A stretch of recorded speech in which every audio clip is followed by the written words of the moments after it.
이 시간에는 포도주를 만드시다라는 제목을 가지고 요한복음 2장 1절부터 12절까지 말씀을 좀 살펴봤으면 좋겠습니다. 오늘 본문 말씀은 애주가들이 굉장히 좋아하는 말씀이죠.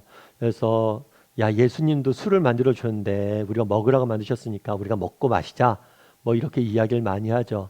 사실 오늘 본문은 예수님께서 물로 포도주를 만드셨어요. 특별히 그날 만든 엄청난 양의 포도주를 만들었다고 학자들은 이야기를 합니다. 그날 대략 만든 포도주의 양이 한 570리터 정도. 그러니까 뭐 예를 들어서 피트병 1.5리터짜리로 하면 굉장히 몇백 통을 그냥 만드신 거죠. 그러니까 어마어마한 양의 포도주를 만들었어요. 물론 그 당시의 포도주는 지금의 포도주와는 좀 다릅니다. 지금은 와인이라고 부르는 포도주랑 좀 달라요. 그때는 조금 음료랑 가까웠습니다. 그래서 그 당시에 술 취할 정도로 포도주를 마시려면 엄청난 양을 마셨어야 돼요. 그래서 지금의 와인을 생각하면 안 될 것 같아요. 다만 그럼에도 불구하고 술은 술이겠죠. 그래서 예수님께서 분명 포도주, 술을 만드셨어요. 그러면 우리가 이런 의문이 들 수가 있겠죠. 오늘 본문은 예수님께서 뒤에 후반부에도 나오지만 예수님께서 이 땅에 오셔서 처음 행하신 표적, 처음 행하신 기적이에요. 예수님께서 이 땅에 오신 이유가 뭡니까? 온 인류를 구원하기 위해서 오셨잖아요. 그러면 처음 기적을 행하시면 조금 멋진 일을 행하셨어야죠. 예를 들어서 죽은 자를 살린다든가, 아니면 병든 자를 낫게 한다든가, 아니면 풍랑을 잠잠케 하신다든가, 뭔가 의미 있는 큰 일들을 하실 줄 알았는데 오늘 보면 어떻게 되어 있습니까? 예수님께서 처음 행하신 일이 포도주를 만드는 거였어요. 그렇다면 왜 예수님께서는 포도주를 만드셨을까요? 이걸 통해서 우리에게 주고자 하는 메시지는 뭘까요? 이 부분에 대해서 저는 오늘 여러분과 좀 이야기를 나눠봤으면 좋겠습니다. 이를 통해서 정말 예수님께서 그날의 이 표적을 통해서 하시고자 했던 메시지가 무엇인지, 또 우리는 이 땅에서 어떻게 살아야 될지에 대해서 좀 살펴봤으면 좋겠습니다. 우리 먼저 1절과 2절 말씀을 다시 한번 읽어볼까요? 같이 읽도록 하겠습니다. 사흘째 되던 날 갈릴리 가나에 혼례가 있어 예수의 어머니도 거기 계시고 예수와 그 제자들도 혼례의 청함을 받았더니. 예, 오늘 사건이라는 것은 갈릴리 가나다 이렇게 이야기하고 있죠. 지난 시간에도 말씀드렸지만 이스라엘 땅은 크게 3등분할 수 있어요. 그래서 남쪽은 유대 지방이라고 불렀고 중부 지방은 사마리아 지방이라고 불렀습니다. 그리고 북부는 갈릴리라고 불렀어요. 이 갈릴리는 예수님이 주로 활동했던 지역이에요. 그런데 이 갈릴리에 어떤 도시가 있었냐면 가나라는 조그만 마을이 있었어요. 이 마을은 예수님이 태어나서 자라신 곳이 나사렛이거든요. 이곳과 굉장히 가까운 곳입니다. 뿐만 아니라 지난주에 우리가 나다나엘에 대해서 배웠어요. 마치 처음 듣는 것처럼 하시면 안 됩니다. 나다나엘에 대해서 배웠는데 이 나다나엘의 고향이 가나예요. 그래서 예수님께서 나다나엘에게 네가 큰 일을 볼 것이다 이야기했잖아요. 실제로 처음 기적이 그의 고향에서 나타난 거죠. 그래서 이 가나에 뭐가 있었다고 그랬어요? 홀라가 있었다. 결혼식이 있었어요. 당시의 결혼식은 오늘날의 결혼식은 좀 다릅니다. 오늘날은 그냥 하루 한 2시간 정도 모여서 함께 결혼 예식도 하고 식사도 하고 이렇게 끝내지만 그 당시의 결혼 예식은 한 일주일 정도, 5일에서 일주일 정도 긴 시간을 예식을 행했어요. 그래서 이 결혼 예식은 뿐만 아니라 공동체 전체 행사였습니다. 그러니까 개인의 행사가 아니라 공동체 전체 행사였기 때문에 마을 전체가 거의 축제 분위기였어요. 그래서 정말 초청받은 사람들은 모두 다 참여를 하고 이 초청받았는데 참여하지 않는 것은 굉장히 무례한 일로 여겨졌어요. 그런데 이 홀례가 있었는데 누가 참석했다고 성경에 나와 있어요? 예수의 어머니가 참석했다라고 되어 있습니다. 그래서 성경신학자들은 뭐라고 보냐면 아마 예수의 어머니의 친척의 결혼식이었던 것 같다라고 이야기를 해요. 그래서 예수님의 친척의 결혼식이었죠. 뿐만 아니라 예수와 그 제자들도 청함을 받았어요. 그런데 이렇게 해서 결혼 예식이 진행되고 있었는데 문제가 생겼어요. 그럼 어떤 문제가 생겼을까요? 우리 3절 말씀을 같이 한번 읽어봤으면 좋겠습니다. 같이 읽겠습니다. 포도주가 떨어진지라 예수의 어머니가 예수에게 이르되 저들에게 포도주가 없다 하니. 예, 포도주가 떨어졌다라고 이야기합니다. 사실 오늘날에는 포도주 말고도 음식이 여러 가지 음식들이 있고 음료가 있죠. 그래서 특정 음료가 없으면 다른 음료를 먹을 수도 있어요. 그런데 그 당시에 잔치에선 그러지가 않았습니다. 포도주는 메인 음식이에요. 그러니까 그 잔치에 꼭 없으면 안 되는 음식이에요. 뿐만 아니라 지금 마트가 발달되어 있잖아요. 그래서 어디든지 뭐 포도주가 떨어졌다, 음료가 떨어졌다. 그럼 잠깐 기다려, 내가 사올게. 하고 한두 시간이면 갔다 올 수 있어요. 하지만 그 당시엔 그런 시설이 되어 있지 않습니다. 그래서 포도주가 떨어졌다는 건 뭐냐면 잔치에 가장 중요한 음식이 떨어졌고 따라서 잔치가 어떻게 되는 거예요? 더 이상 진행될 수가 없는 상태예요. 그러니까 잔치를 마쳐야 돼요. 그런데 이거는 굉장히 무례한 일입니다. 앞서 얘기했던 것처럼 잔치는 여러 날 진행돼야 돼요. 그런데 사람들을 그렇게 불러다 놓고 뭐예요? 잔치를 못하고 마친다. 그건 굉장히 치욕적인 일이고 굉장히 일어나서는 안 될 일이에요. 굉장히 큰 일인 거죠. 아무튼 포도주가 떨어졌다는 것은 단순히 포도주가 떨어졌다는 게 아니라 잔치가 끝났다는 거예요. 그런데 예수님께서 이 사실을 알고 뭘 하셨어요? 포도주를 만드셨어요. 그렇다면 그날에 왜 포도주를 만드셨냐는 거예요.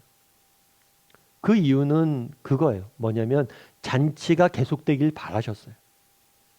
조금 다른 식으로 표현하면 잔치의 기쁨이 유지되기를 바라셨어요. 우리 시편 말씀을 한번 읽어봤으면 좋겠는데요. 시편 104편 15절 말씀 같이 한번 읽어봤으면 좋겠습니다. 사람의 마음을 기쁘게 하는 포도주와 사람의 얼굴을 윤택하게 하는 기름과 사람의 마음을 힘있게 하는 양식을 주셨도다. 예, 하나님께서 우리에게 양식을 주셨다라고 이야기하면서 포도주와 기름에 대해서도 언급을 합니다. 그런데 포도주에 대해서 언급할 때 뭐라고 하냐면 사람의 마음을 기쁘게 하는 포도주라고 되어 있어요. 그래서 이 포도주는 단순히 우리가 알고 있는 그 포도주를 의미하는 것이기도 하지만 그것을 넘어선 의미가 있어요. 그러니까 유대인들에게는 어떤 의미가 있는 거예요? 기쁨의 상징이에요. 그래서 포도주가 떨어졌다는 것은 잔치의 기쁨이 끝났다는 거예요. 그리고 다르게 얘기하면 예수님께서 그날에 포도주를 만들어 주셨다는 것은 단순히 음식 포도주를 만들어 준 게 아니에요. 그건 뭐예요? 기쁨이 지속될 수 있도록 기쁨을 주셨다는 의미예요. 그래서 로마서 14장 17절에는 이렇게 이야기합니다. 한번 같이 읽어볼까요? 같이 읽도록 하겠습니다. 하나님의 나라는 먹는 것과 마시는 것이 아니요 오직 성령 안에 있는 의와 평강과 희락이라. 하나님의 나라의 특징 중에 하나를 뭐라고 짚었냐면 희락, 기쁨이라고 짚었어요. 그날에 예수님께서 이 땅에 오셔서 처음에 가신 일이 뭐냐면 포도주를 만들어 주시는 거예요. 그럼 왜 포도주를 만들어 주셨냐는 거예요. 여기서 우리는 뭘 알 수 있냐면 예수님이 이 땅에 오신 목적을 알 수 있어요. 예수님이 이 땅에 오신 목적은 뭡니까? 우리에게 기쁨을 주시기 위해 오셨다는 거예요. 정말 우리가 희락을 누리게 하기 위해서 오셨다는 거예요. 그러니까 예수님이 이 땅에 오신 이유, 가장 중요한 이유는 뭐예요? 우리에게 기쁨을 주시기 위해서 오셨다는 거예요. 그럼 여러분들은 어떠세요? 정말 예수님이 주시는 기쁨을 맛보셨습니까? 다르게 말하면 예수님께서 이 땅에 오신 가장 근본적인 이유가 기쁨이라면 우리가 예수를 믿는다면 우리가 신앙생활을 한다면 우리 삶 가운데 우리 생활에 가장 중요한 특징이 무엇이 되어야 된다는 거예요? 기쁨이 되어야 된다는 거예요. 기쁨이. 누군가 여러분들 본다면 집사님, 형제님, 자매님 정말 자매님 모습 속에선 참 기쁨이 보입니다 라고 누군가 이야기하겠습니까? 제가 개척을 하기 전에 오카노 목사님 모시고 오랫동안 사역을 했어요. 그런데 오카노 목사님이 한 번은 설교 때 그런 말씀하셨어요. 자기가 제일 기억에 남는 사람이 한 명 있대요. 자기 신앙에 가장 큰 영향력을 미친 사람 중에 한 명이었대요. 그 사람은 누구냐면 어린 시절에 자기가 다녔던 교회의 주일학교 선생님이었대요. 그런데 여자 선생님이었는데 그 여자 선생님은 집안이 좀 가난했던 모양이에요. 남편도 조금 무능하고 또 자녀들도 많고 그래서 자신이 일을 하지 않으면 먹고 살 수가 없는 그런 형편이었던 것 같아요. 그래서 재봉틀을 집에다 갖다 놓고 옷을 다름질 해가면서 정말 옷감을 이렇게 재봉틀로 해서 팔고 이런 일들을 하면서 연명했던 거겠죠. 집도 가난하고 내놓을 만한 게 뭐 없는 집사님이셨대요. 그러다 보니까 아무래도 교회에서도 많이 소외되어 있었겠죠. 그럼에도 불구하고 그 집사님이 주일학교 교사를 했는데 그 집사님을 볼 때마다 자기가 느꼈던 게 있대요. 어린 나이지만. 참 저 집사님의 얼굴에는 항상 정말 표현할 수 없는 기쁨이 있다고. 집사님 얼굴만 보면 그렇게 기쁨이 있더래요. 그리고 그 집사님이 즐겨 부르던 찬송이 오늘 우리가 함께 불렀던 내 영혼이 은총 입어. 그 어디나 하늘나라로. 참 그래서 기쁨에 찼던 그 집사님의 얼굴을 자기는 잊을 수가 없다고. 저도 사실은 그렇죠. 저도 목사예요. 목사인데 제가 예수를 믿잖아요. 저도 그런 꿈이 있어요. 뭐가 있냐면 사람들이 저를 보고 야, 뭐 저분을 보니까 참 예수 믿어서 진짜 좋은 것 같다. 예수 믿어서 정말 그것이 좋고 그걸로 인해서 기뻐하는 미 느껴졌으면 좋겠다. 다른 건 몰라도 우리 목사님 예수 믿어서 진짜 좋긴 한가 봐. 그런 기쁨이 느껴졌으면 좋겠다라는 게 있어요. 여러분들은 어떠세요? 누군가 여러분들의 삶을 보면 야, 저 사람에게는 우리가 알 수 없는 기쁨이 있는 것 같아. 뭔가 우리랑 달라. 세상 사람들이 보기에 이런 것들이 있습니까? 여러분, 예수님께서 이 땅에 오셔서 처음 하신 일이 포도주예요. 사실 그래서 예수님께 처음에 우리에게 주시고자 했던 게 뭐냐면 기쁨이에요. 사실 이 사실에 대해서 많은 그리스도인들이 받아들이지 못하는 경우들이 많아요. 왜냐하면 그들에게는 신앙이 뭐라고 생각해요? 신앙은 고난의 길이고, 신앙은 눈물의 골짜기고, 신앙은 정말 순례자길이고, 광야를 헤매는 것이, 광야길을 걸어가는 것이 신앙이라고 생각하기 쉽습니다. 하지만 그렇지 않아요. 신앙의 본질은 뭐예요? 기쁨이. 그러면 우리는 그 기쁨을 누리고 있냐는 거죠. 그런데 오늘 본문에서 우리가 한 가지 주목할 게 있어요. 그건 뭐냐면 그날에 포도주가 다 떨어졌잖아요. 떨어지자 예수의 어머니는 뭐라고 그랬어요? 예수님에게 그 문제를 가지고 왔어요. 다르게 이야기하면 예수의 어머니는 뭘 했냐면 그 기쁨의 원천이 정말 이 기쁨의 문제를 해결하실 분이 우리의 잔치의 기쁨을 지속시킬 수 있는 능력을 가진 분이 누구인지를 분명히 알았어요. 사실 세상 사람들도 그렇고 우리도 모두도 그렇고 정말 행복하기 싫어하는 사람이 어디 있어요? 기쁨을 누리기 싫어하는 사람이 어디 있어요? 그런데 문제는 많은 사람들이 불행하다는 거예요. 기쁨이 삶 속에 사라진다는 거예요. 왜일까요? 이유는 한 가지예요. 정말 잘못된 곳에서 기쁨을 찾기 때문이에요. 여러분, 보리스 베커라는 테니스 선수가 있어요. 이분은 테니스 선수고 세계 랭킹 1위예요. 뿐만 아니라 세계 랭킹 1위고 올림픽에 나가서 금메달을 따고 그 다음에 그랜드슬램이라는 큰 메이저 대회에서 6회나 우승한 전설적인 테니스 선수예요. 그런데 이 사람이 어느 잡지에서 이런 글을 썼어요. 뭐라고 썼냐면 나는 윈블던은 저 그랜드슬램이라는 큰 테니스 대회예요. 윈블던에서 2번 우승을 했고 첫 번째 우승은 최연소 우승이다. 얼마나 놀라운 거예요. 그 어린 나이에 이런 우승을 했으니까. 나는 큰 명예와 부를 얻었다. 나는 필요한 모든 것을 다 가질 수 있었다. 명예와 부를 얻었대요. 모든 것을 다 가질 수 있었대요. 하지만 내 내면에는 평화가 없었다. 물론 이것은 스스로 목숨을 끊은 유명 영화배우나 팝스타들이 늘 하던 이야기다. 그들은 모든 것을 가졌지만 너무나 불행했다. 놀라운 것은 예전에 나 역시 이 사실을 몰랐지만 모든 것을 성취한 지금 이 순간 나는 그것을 너무나 적나라하게 실감한다. 뭐라고 얘기해요? 예전에 나도 몰랐다는 거예요. 왜 그 유명한 영화배우들과 탑스타들이 스스로 목숨을 끊는지, 왜 모든 것을 가졌는데 불행하다고 이야기하는지 몰랐는데 자기가 모든 걸 가져보니까 알겠다는 거예요. 왜 세상에 많은 사람들이 정말 인생의 기쁨들을 못 누립니까? 참된 행복을 못 누려요.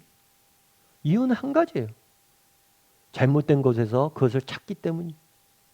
그날의 예수의 어머니는 그 문제를 누구에게 갖고 왔습니까? 예수님에게 갖고 왔어요. 이를 통해서 주고자 했던 메시지는 무엇입니까? 정말 참된 기쁨의 원천은 오직 예수 그리스도, 그분만이 줄 수 있다는 거예요. 그날에 예수님께서 포도주를 만드셨습니다. 만든 이유는 예수님이 이 땅에 오신 목적을 보여주기 위해서요. 기쁨을 주시기 위해서 오셨음을 보여주기 위함이에요. 또 한 가지 알려주기 위함이에요. 무엇을 알려줘요? 정말 너희가 찾고 싶은, 너희가 얻고 싶은, 너희가 바라는 그 참된 기쁨과 행복은 내 안에서 발견될 수 있다는 거예요. 우리 다음의 식구들이 정말 예수님 안에 있는 기쁨을 좀 맛봤으면 좋겠어요. 그래서 여러분들, 누가 여러분들 봤을 때 참 저 사람은 정말 우리가 알 수 없는 참 기쁨이 있는 사람인 것 같아 라고 이야기를 들었으면 좋겠습니다. 아니, 정말 예수님께서 이 땅에 오신 이유가 기쁨임을 정말 기억하고 예수님의 주시는 그 기쁨을 삶 가운데 누릴 줄 아는 저와 여러분이 되기를 주님의 이름으로 소원합니다. 두 번째로 우리 4절 말씀 같이 한번 살펴봤으면 좋겠어요. 같이 읽도록 하겠습니다. 예수께서 이르시되 여자여 나와 무슨 상관이 있나이까 내 때가 아직 이르지 아니하였나이다. 예수님께서 이야기를 하는 거죠. 그러니까 예수의 어머님이 예수님한테 이야기해요. 예수여, 아들아, 정말 지금 포도주가 떨어졌다. 이거 큰일 났다. 이렇게 문제를 가져왔어요. 그럼 우리가 생각하기에 어떻습니까? 그러면 예수님께서 당연히 뭐예요? 사랑이 많으신 예수님이니까, 특별히 어머님의 부탁이니까 들어줄 것 같죠. 그런데 오늘 본문을 보면 이상해요. 예수님의 반응이. 우리의 기대와는 전혀 달라요. 예수님께서 뭐라고 그랬어요? 예수께서 이르시되 여자여 나와 무슨 상관이 있냐? 내 때가 아직 이르지 않았다 라고 이야기를. 마치 어머니의 요청을 뭐라는 것처럼 보여요? 거절하는 것처럼 보여요. 나랑 무슨 상관이야 그 문제가. 포도주가 떨어지든 말든지 나랑 무슨 상관이야? 이건 보통 거절이잖아요. 그런데 실제로 거절은 아니에요. 왜요? 예수님께서 이것들을 응답을 하셨잖아요. 포도주를 만들어 주셨어요. 그러니까 응답을 해 주셨어요. 그런데 오늘 이 시간에는 이 순간에는 왜 이렇게 얘기했냐는 거예요. 여자여 나와 무슨 상관이냐? 내 때가 아니다. 왜 이렇게 얘기했냐는 거예요. 이렇게 이야기한 것은 거절한 게 아니에요. 대신에 알려주고 싶은 게 있는 거예요. 그건 뭐냐면 아무래도 그랬던 것 같아요. 예수님 어머님은 그런 생각이 있었던 것 같아요. 포도주가 떨어졌으니까 포도주를 만들어 줬으면 좋겠고, 또 예수님에게 그런 거죠. 예수님, 당신의 지금 권능을 나타낼 때입니다. 여기 사람들도 많이 모였고 당신이 기적을 베풀면 이 사람들이 당신을 믿고 당신을 영광 돌릴 겁니다. 지금이 적기인 것 같습니다. 이런 마음도 있었던 것 같아요. 그런데 예수님께서는 아니라는 거예요.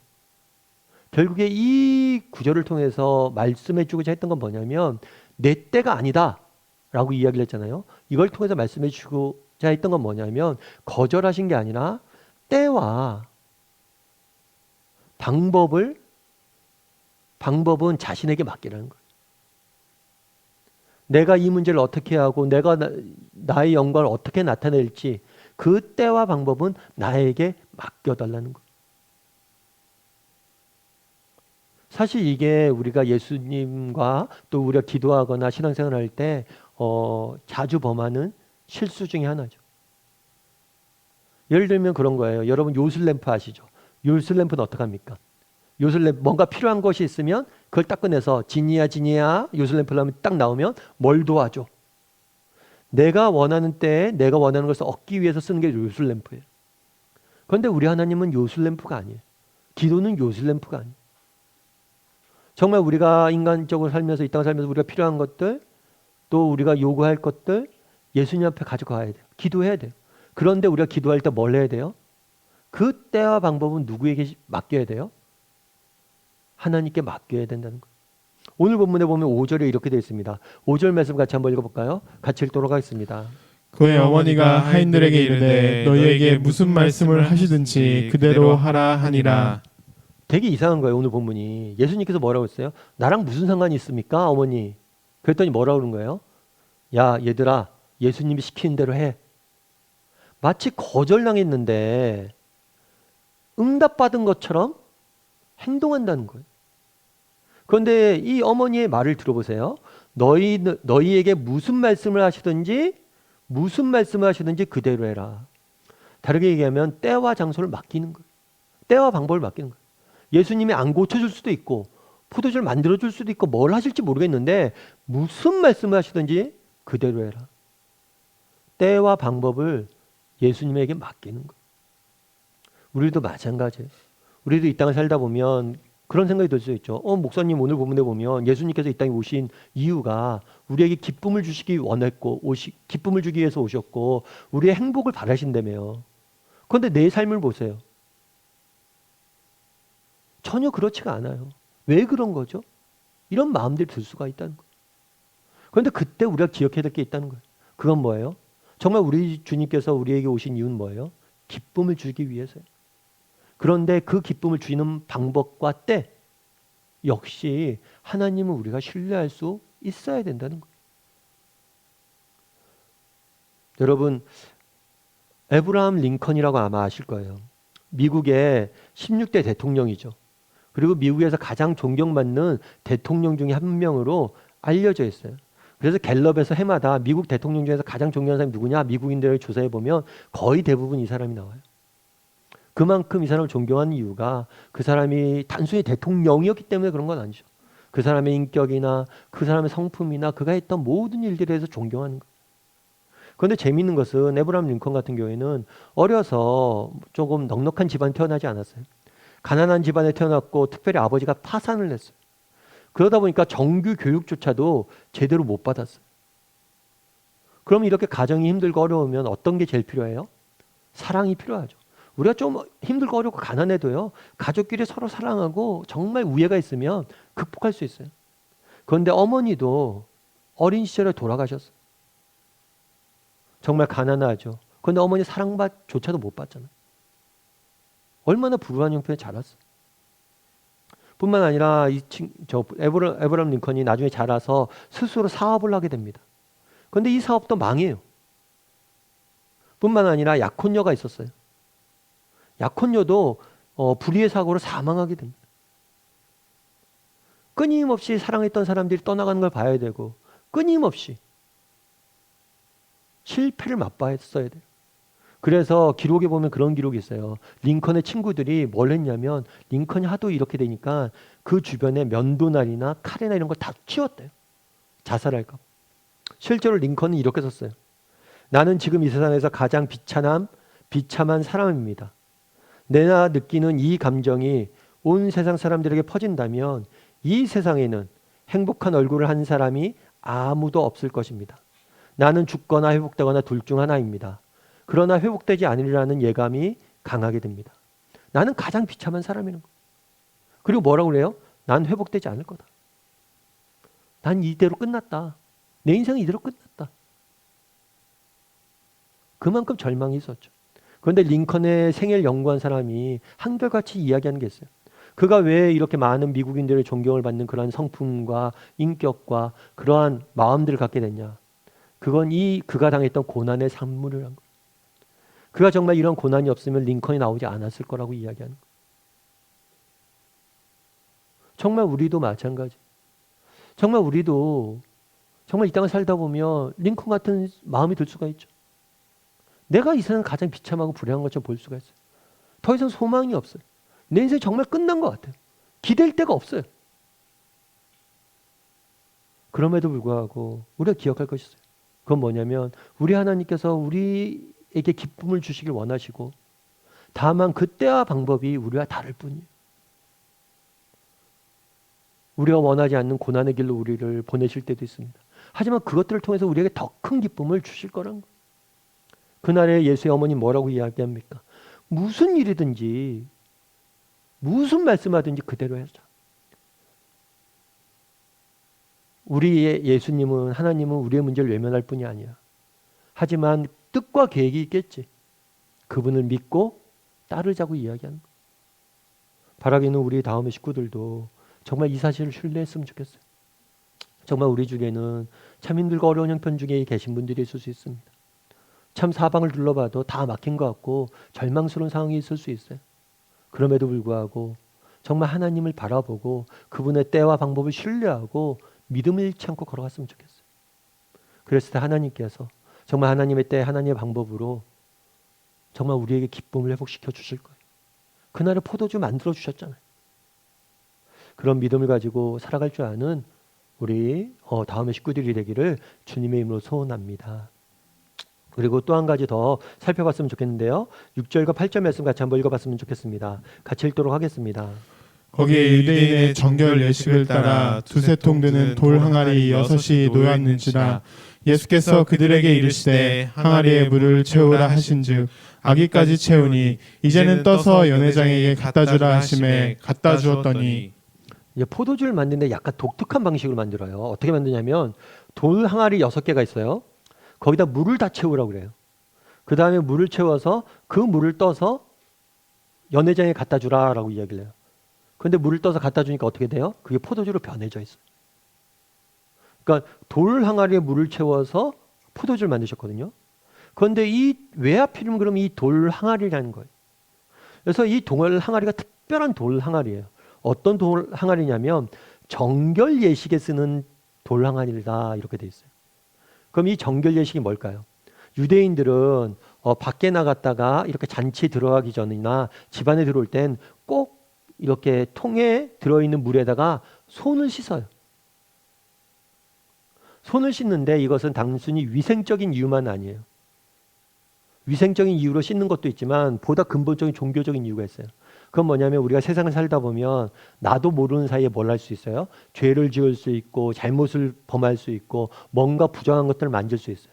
그래서 손을 씻음으로 인해서 뭐예요? 우리의 죄와 잘못과 우리의 그런 악함들이 씻겨진다라는 회개의 의미로 이것들을 담아둔 거예요.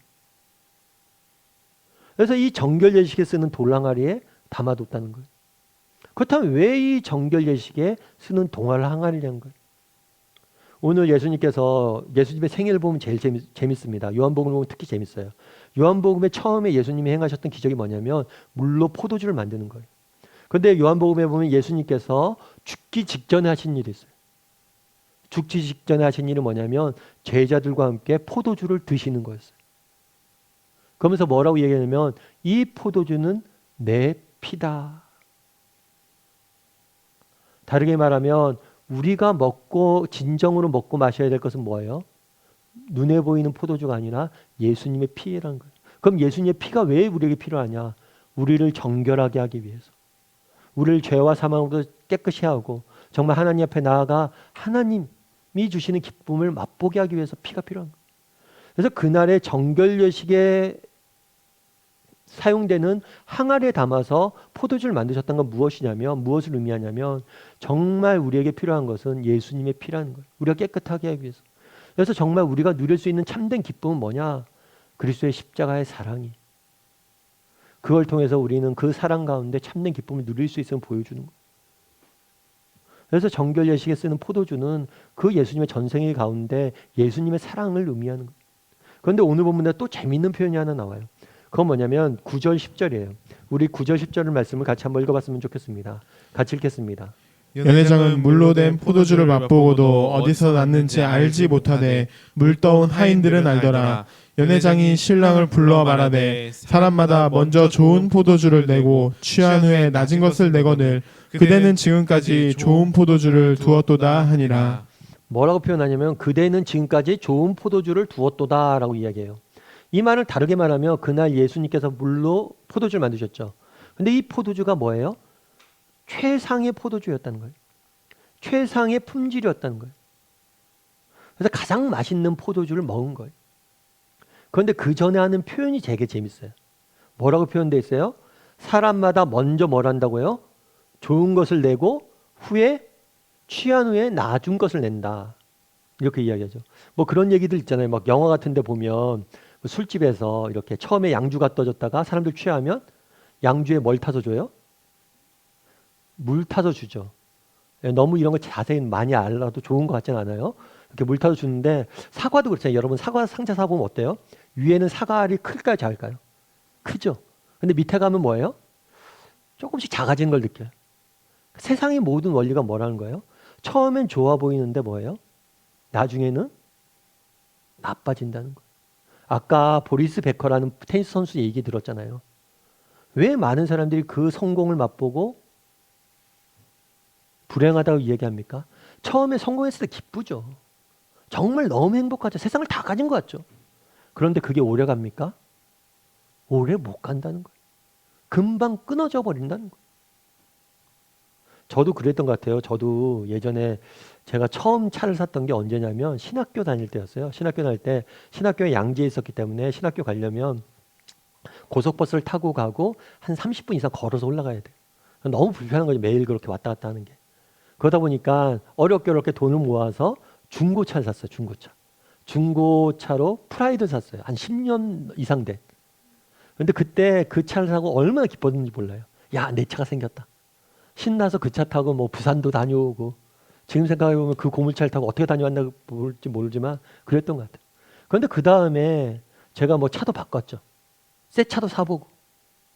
그런데 처음 차를 샀을 때 그런 기분은 안 들어요. 다 차지. 그 다음. 여러분 그렇지 않아요? 아파트도 마찬가지죠. 처음 아파트 들어왔을 때 여러분 돈 열심히 모아서 아파트 들어왔을 때 어땠습니까? 그런데 한 6개월 살면 어때요? 세상이 주는 것들은 다 이렇다는 거예요. 그런데 하나님이 주시는 기쁨은 이렇지 않다는 거예요. 날이 갈수록 뭐예요? 더 깊어지고 더 좋은 것이 올 거라는 거예요. 그렇겠죠. 우리는 언젠가 천국에 갈 겁니다. 정말 이날에 예수님께서 뭐라고 말씀하셨냐면 누가복음 22장 29절부터 30절까지 한번 같이 읽어볼까요? 같이 읽도록 하겠습니다. 내 아버지께서 나라를 내게 맡기신 것 같이 나도 너희에게 맡겨 너희로 내 나라에 있어 내 상에서 먹고 마시며 또는 보좌에 앉아 이스라엘 12지파를 다스리게 하려 하노라. 그날에 뭐라고 얘기했냐면 이게 이제 최후의 만찬 때 하셨던 얘기예요. 나중에 마지막에 제자들과 포도주를 마셨잖아요. 만찬을 마셨잖아요. 그런데 마지막에 뭐라고 했냐면 내 나라에 가 있어 내 상에서 먹고 마실 것이다. 그러니까 정말 우리가 너희가 지금 맛보고 있는 이 포도주, 이 기쁨, 이것은 정말 언젠가 올 하나님의 나라, 그 기쁨에 비교할 수 없다는 거예요. 그러니까 하나님이 주시는 기쁨이란 건 뭐냐면 세상의 모든 기쁨은 처음에 맛보면 그 다음에 뭐예요? 사그러들어요. 기쁨이 줄어요. 그런데 하나님이 주시는 은혜, 하나님 나라의 기쁨은 그렇지 않다는 거예요. 그리고 그 기쁨의 정점은 어디예요? 우리가 가야 될 하나님의 나라에 있다는 거예요. 그런데 이 원리가 단순히 저는 하나님 나라에만 우리가 가야 될 천국에만 있는 건 아니라고 생각해요. 이 땅을 살면서도 마찬가지예요. 이 땅을 살면서 하나님께서 우리에게 원하시는 게 뭐냐? 기쁨을 주길 원하세요. 그런데 이 기쁨이 어떤 기쁨이냐? 더 큰 기쁨이에요. 날이 갈수록 더 큰 기쁨을 주길 원하신다는 거예요. 여러분이 이 부분에 대해서 여러분들이 신뢰하길 원합니다. 물론 우리 중에 그럴 수가 있겠죠. 목사님, 제가요, 저 형편을 보세요. 제가 무슨 소망이 있겠습니까? 목사님, 제가 나이가 몇인데요. 이제 내가 예수님 잘 믿고 지금 다시 뭐 한다고 그래서 내 삶이 얼마나 변하겠어요? 아니에요. 우리 하나님이 어떤 분인지 어떻게 알아요? 어떤 상황이든 역전시킬 수 있는 분이 우리 하나님이죠. 세상 사람들은 뭐예요? 좋은 것을 먼저 주고 나중에 나쁜 것을 주지만 우리 하나님은 시간이 갈수록 더 좋은 것을 주시는 분이 이 땅에서도 우리에게 더 좋은 것을 주시길 원하세요. 여러분이 이때까지 맛보았던 기쁨보다 더 큰 기쁨을 우리 삶 가운데 주시길 원하시는 분이. 그래서 예전에 청교도들은 그러니까 영국에 있는 청교도, 그러니까 영국에서 신앙생활을 했던 믿음의 선배들은 뭐라고 이야기했냐면 가장 구호가 있었어요. 어떤 구호가 있었냐면 내 인생의 가장 좋은 날은 아직 오지 않았다. 내 인생의 가장 좋은 날은 뭐예요? 아직 오지 않았다. 우리 인생의 가장 좋은 날은 아직 오지 않았습니다. 더 좋은 것으로 우리 인생을 채워줄 것이다. 그런 믿음을 가지고 살아야 된다. 말씀을 맺을까 합니다. 예수 그리스도께서 이 땅에 오신 이유는 뭐예요? 왜 그날의 포도주를 만들었습니까? 우리에게 기쁨을 주시기 위해서 오셨다는 것. 그리고 그 기쁨을 주시기 위해서 오셨다는 사실을 여러분 우리가 신뢰했으면 좋겠습니다. 뿐만 아니라 예수의 어머니가 그랬던 것처럼 정말 하나님의 계획과 방법을 신뢰했으면 좋겠어요. 그리고 끝까지 소망을 잃지 않았으면 좋겠어요. 어떤 소망을? 우리 하나님께서 내 인생을 더 귀한 것으로 더 좋은 것으로 채워줄 것이다. 나의 인생의 가장 좋은 날 아직 오지 않았다. 이런 믿음을 가지고 살아가는 우리 다음의 식구들이 되기를 주님의 이름으로 소원합니다.